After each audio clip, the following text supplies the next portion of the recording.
Bismillahirrahmanirrahim. Assalamualaikum warahmatullahi wabarakatuh. Pertama-tama yang terhormat kepada Bapak Bobby Fisher selaku dosen mata kuliah Manajemen Pemasaran. Perkenalkan, nama saya Rahmat Hidayat, NIM 2019-320-124. Di video kali ini saya akan sedikit menjelaskan materi tentang pengelolaan komunikasi pemasaran. Yang pertama itu ada marketing communication. Marketing communication adalah kegiatan komunikasi yang bertujuan untuk menyampaikan pesan kepada konsumen dengan menggunakan berbagai media dengan harapan agar konsumen dapat menghasilkan 3 tahap perubahan, yaitu perubahan pengetahuan, perubahan sikap, dan perubahan tindakan yang dikehendaki. Jadi, melalui marketing communication ini, konsumen dapat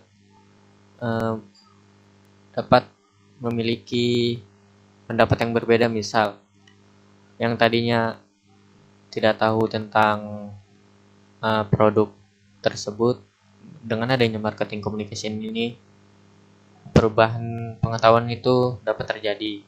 Begitupun sikap yang tadinya tidak suka dengan produk ini, setelah mengetahui melalui marketing communication ini, jadi menyukai. Dan perubahan tindakan yang dikehendaki. Misalnya yang tadinya konsumen ini tidak suka terhadap barang kita, lalu dia membuangnya. Dengan adanya marketing communication ini, dia akan menjadi suka, bahkan bisa menjadi salah satu loyalitas customer. Selanjutnya ini ada pengertian melalui buku Kotler dan Keller tahun 2007, yaitu komunikasi pemasaran adalah merupakan suatu perantara di mana perusahaan menginformasikan, membujuk, dan mengingatkan konsumen secara langsung maupun tidak langsung mengenai produk dan merek yang mereka jual.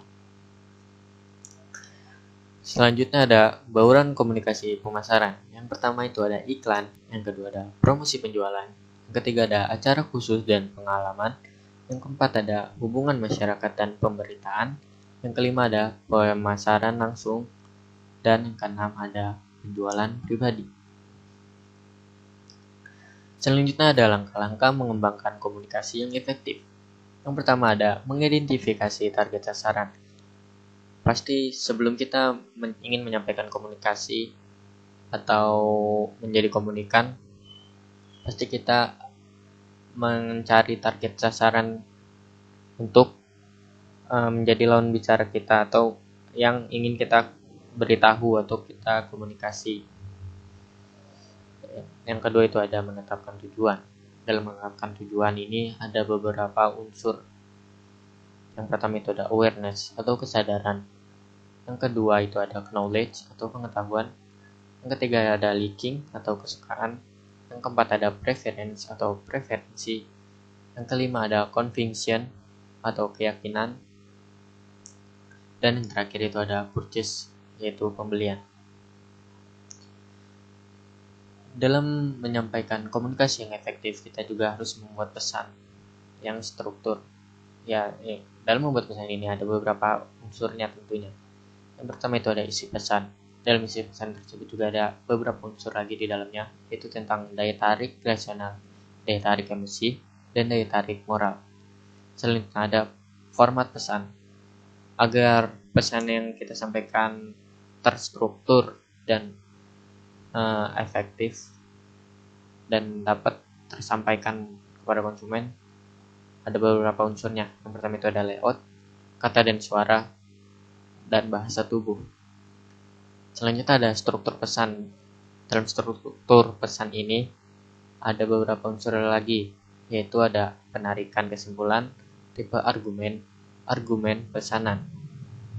Dan yang terakhir itu ada sumber pesan. Tentunya jika kita ingin membuat pesan, di dalamnya harus ada sumber-sumber yang terpercaya, yaitu seperti keahlian. Tentunya sumber pesan itu harus disampaikan dengan orang yang ahli dalam bidangnya.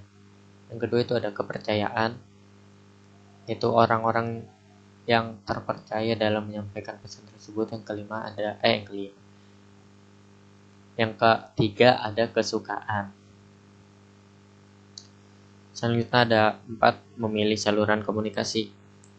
Saluran komunikasi sendiri terbagi menjadi dua, yaitu saluran komunikasi personal. Contohnya seperti melalui telepon, email, atau by WhatsApp, yang tentunya didapatkan secara pribadi atau secara langsung terhadap konsumen tersebut. Yang kedua ada saluran komunikasi non-personal, contohnya melalui media, baik media cetak, siaran, display, dan elektronik. Selanjutnya ada sales promotion, event, dan publikasi. Yang terakhir dalam